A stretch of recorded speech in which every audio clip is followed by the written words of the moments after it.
জমিয়ে খাওয়া দাওয়া হবে। দেশি মুরগির স্বাদে কক মুরগির মাংসের ঝোল আলু দিয়ে আর রসুন চিপে গরম ভাতের সাথে জাস্ট জমে যাবে। ভিডিওটা প্রথম থেকে দেখো। হ্যালো এভরিওয়ান, সবাই কেমন আছো? আশা করি সবাই ভালো আছো। আজকের ব্লগটা এখান থেকেই শুরু করছি। আজকে বাজার থেকে একটা গোটা কক মুরগি নিয়ে এসেছে। এই মুরগিগুলোর ওয়েট খুব একটা বেশি হয় না, ওই 1-1.5 কিলো বা তার থেকে একটু বেশি হয়। এই মুরগিটার ওয়েট ছিল 1 কিলো 700 গ্রাম।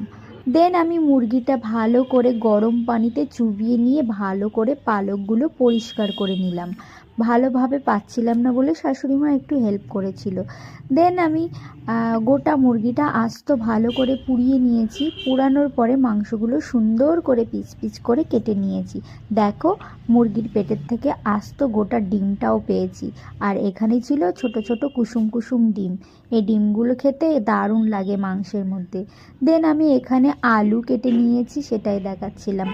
আলু মাংস ভালো করে ধুয়ে নিয়ে এসে কড়াইতে দিয়ে দিলাম সরিষার তেল, তার সাথে দিয়ে দিলাম একটু হলুদ গুঁড়ো, লবণ দিয়ে ভালো করে আলুগুলো ভেজে নিতে হবে। যেহেতু আলু দিয়ে ঝোল করব, আলু একটু ভেজে না নিলে কিন্তু স্বাদটা সেই রকম আসবে না।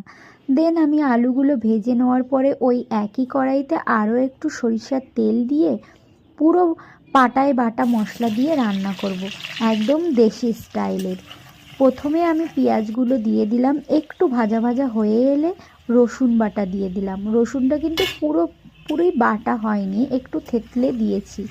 তারপরে গোটা লঙ্কা, শুকনো লঙ্কা দিয়েছি। তারপরে এখানে আছে আদা বাটা, আর সাথে ছিল গোলমরিচ আর জিরে মরিচ একসাথে বেটেছিলাম পাটায়। আর এখানে লঙ্কা গুঁড়ো, একটু মিট মশলা, সাথে দিয়েছি একটু লবণ পরিমাণ মতো আর একটু হলুদ।